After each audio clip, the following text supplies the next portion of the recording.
দূর দূরান্ত থেকে আগত সাধুগুরু বৈষ্ণব আমার ক্ষুদ্র সংঘ শ্রীকৃষ্ণ সংঘের পক্ষ থেকে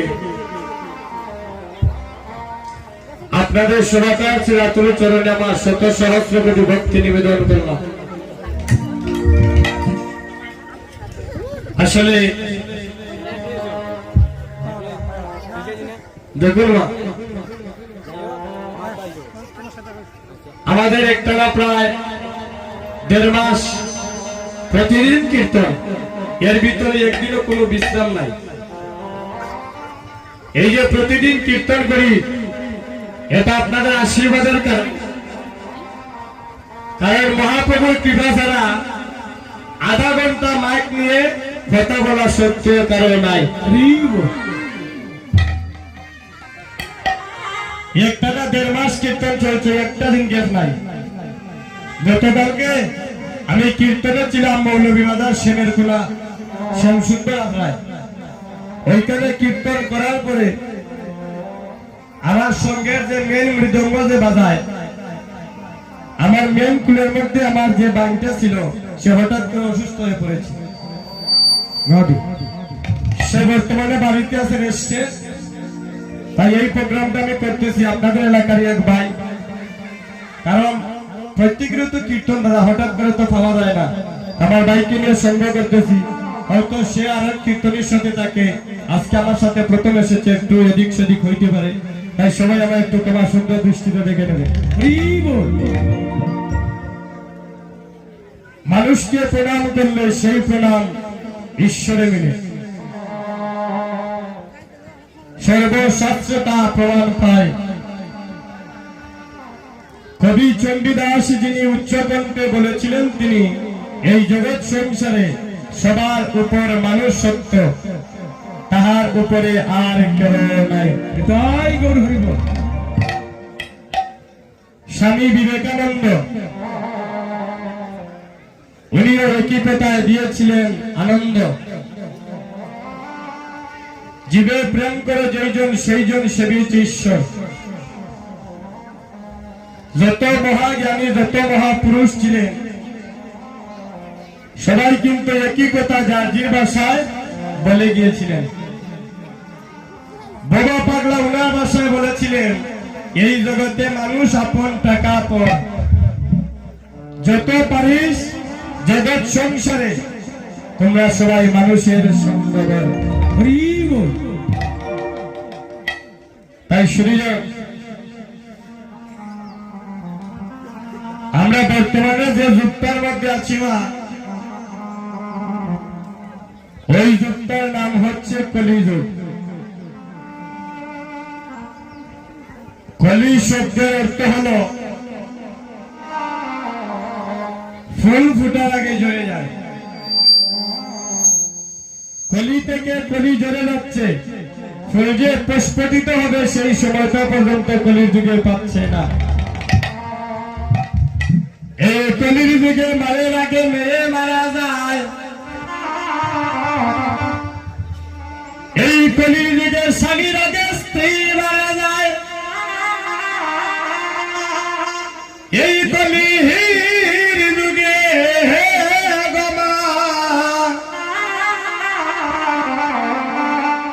দেখবেন বড় ভাইয়ের আগে ছোট ভাইও মারা যায়। এই কলির যুগে কত মা হসপিটালে সন্তানে জন্ম দিচ্ছেন,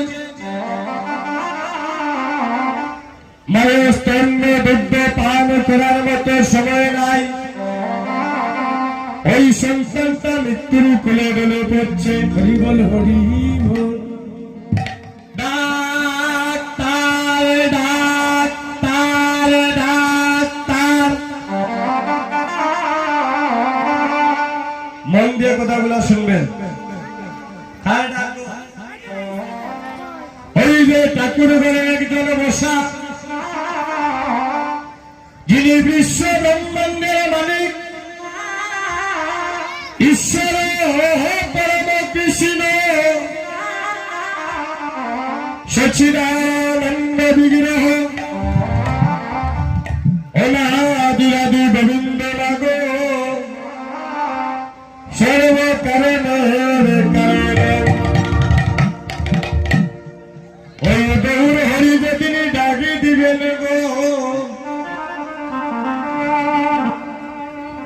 সেদিন আপনি তাকে যদি 10 তলায়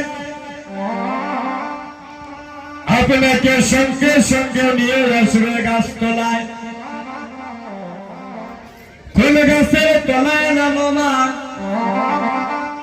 শাস্ত্রে বললেন সেদিন তোমায় নিয়ে আসবে তুলসী গাছের তলায়। উত্তরে শিয়ারি করিয়ে সেদিন তোমার চারিজনে কান্দ করিয়া বলে হরি বল বলে চিরজীবনের মতো আপনাকে আমাকে শ্মশানে ঘাটে নিয়ে যাবে। ও মায়েরা, আপনারা কি মনে করেন এই দেশটা আপনাদের আপন দেশ?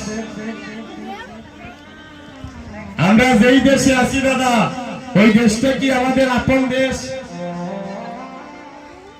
ওই দেশটা আমাদের আপন দেশ নয়। এটা কিছুদিনের জন্য নজর করার লাগে এই জগতে আমরা এসেছি। এটা একটা নাটকের মঞ্চ। কেউ বাবার অভিনয়, কেউ মায়ের অভিনয়, কেউ ছেলের অভিনয়, কেউ স্ত্রীর অভিনয়।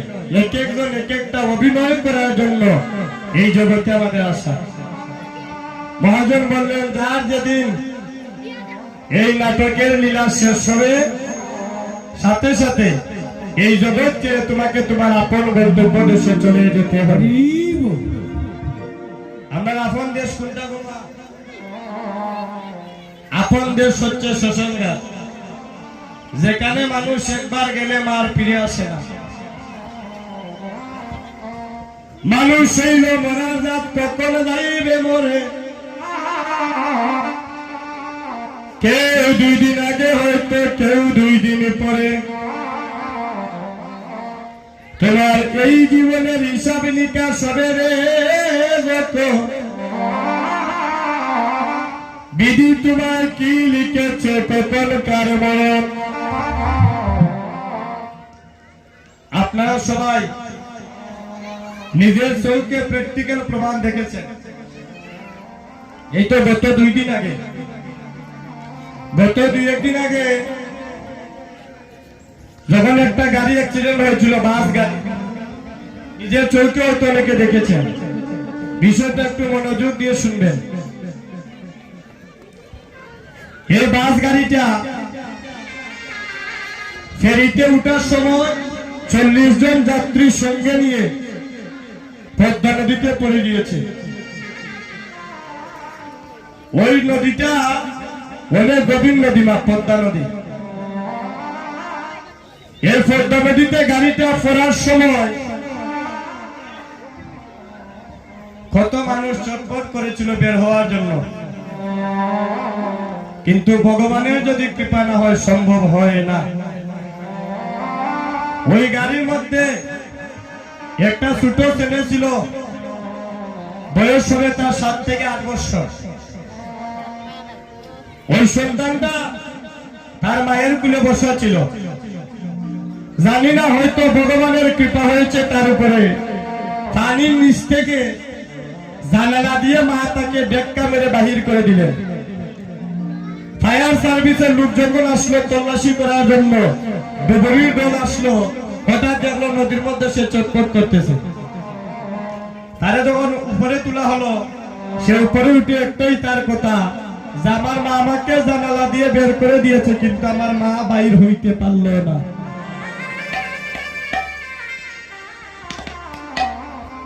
সেই জিনিসটা দেখে মনে মনে কাঁদলাম। তার কোন দিন কোথায় প্রাণ যাবে কেউ জানি না। মুসলমানের ধর্মে বলা হয়েছে নামাজ, প্রত্যেকটা কথার কিন্তু অর্থ আছে। কীর্তনটা মনোযোগ সহকারে শুনতে হবে। আর যদি আসলের মধ্যে শুধু দেহ থাকে, মন যদি বাড়িতে চলে যায়, কীর্তন আপনার ভালো লাগবে না। অর্থ ছাড়া কোনোদিন কথা হয় না। মুসলমানের ধর্মে বললেন নামাজ, নাম আজ, যে যার নাম করবে আজ করো। তুমি খাইল করিয়া যদি কাজটা রেখে দাও, অনেকে কইলা নিগো গ্লাস কিটা ভালো লাগে না, আমরা খাইল করবো না। কত হইলো কাল যে তুমি বাঁচবা কত আমি গ্যারেন্টিটা তোমার রেখে দিল 5 মিনিট পরে মানুষ ঠক করে মারা যায় তাই তাদের ধর্মের প্রধান মত হলো নামাজ যে যার নাম করবে আজ করো কাল বলে যে রেখে দিবে কাল যে তুমি বাঁচবা সেই গ্যারেন্টিটা তোমার নাই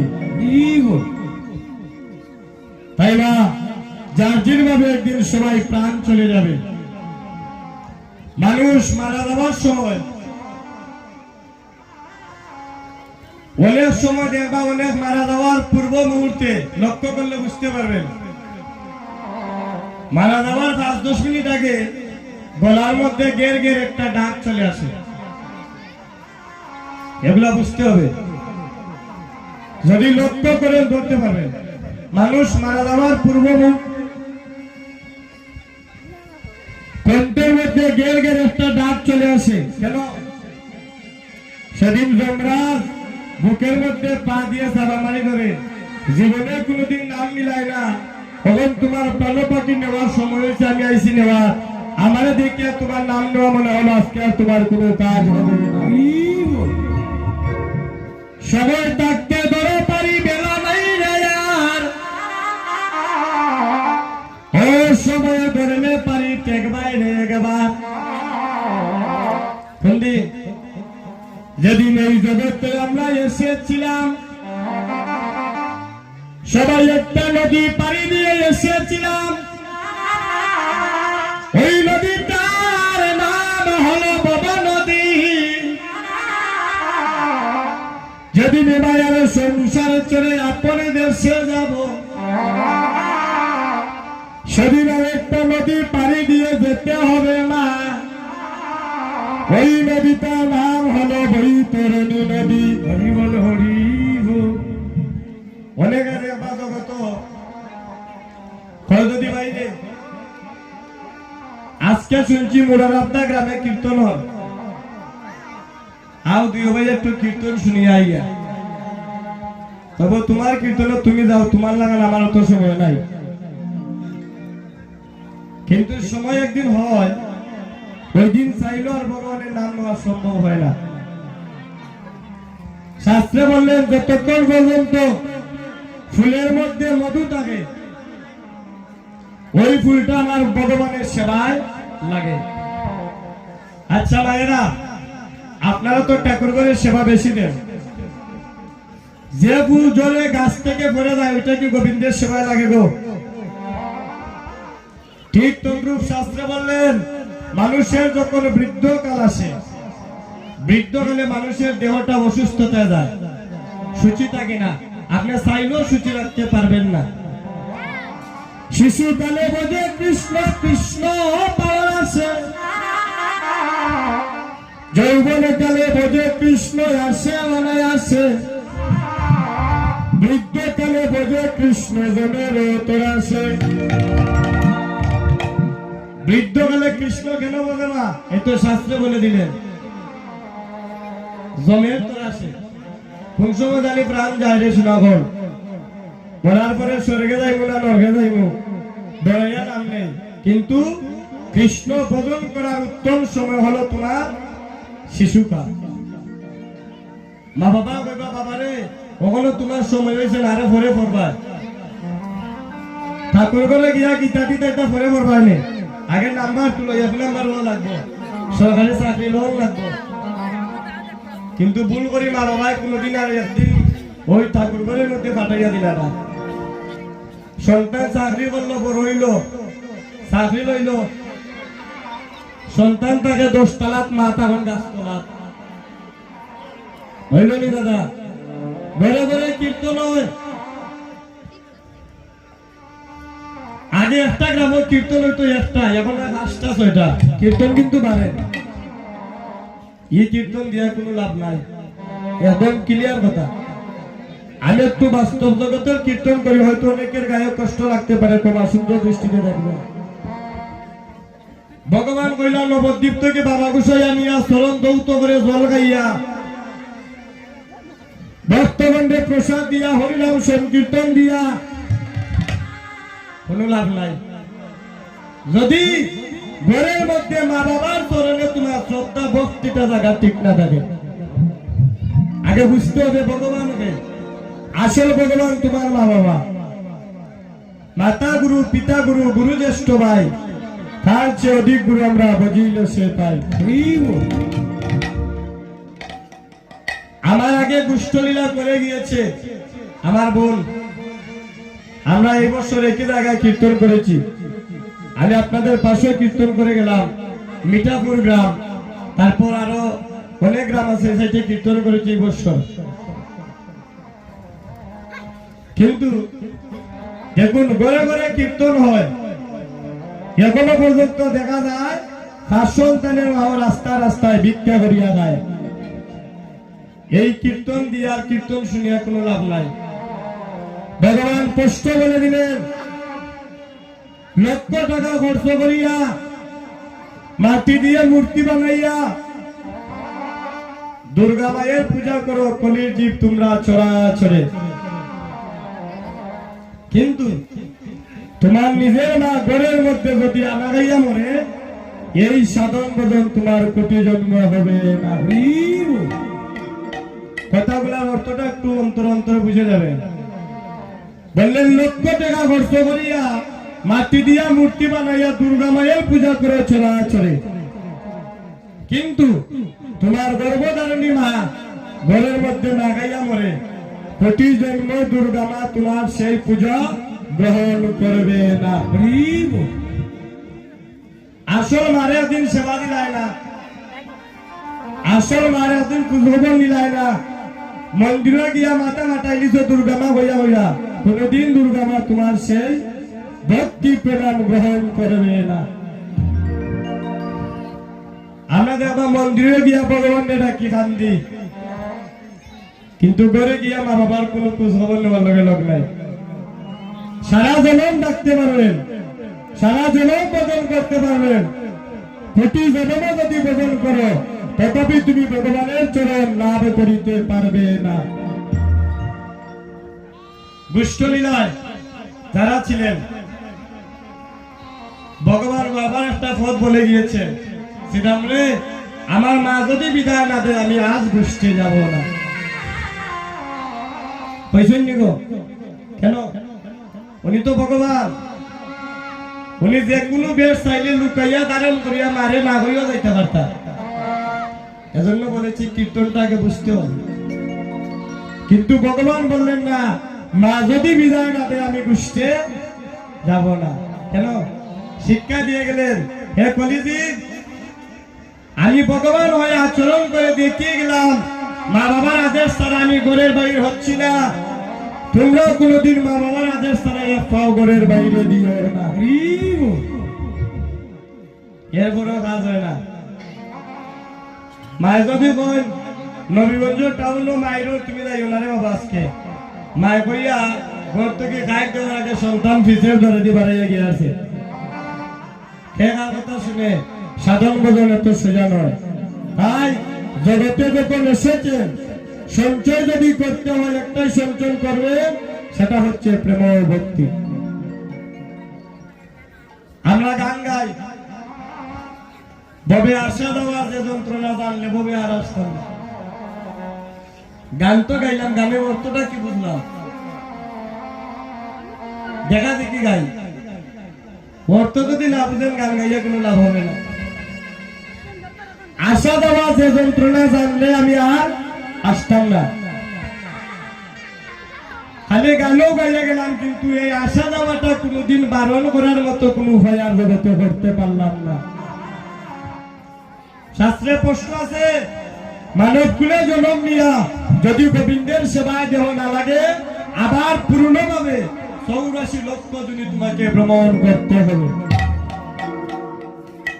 এই জন্য কি এমনি পাইছি গো? 84 লক্ষ জনি ভ্রমণ করতে করতে কত তপস্যার বলে এই মানব জন্ম পাইছি।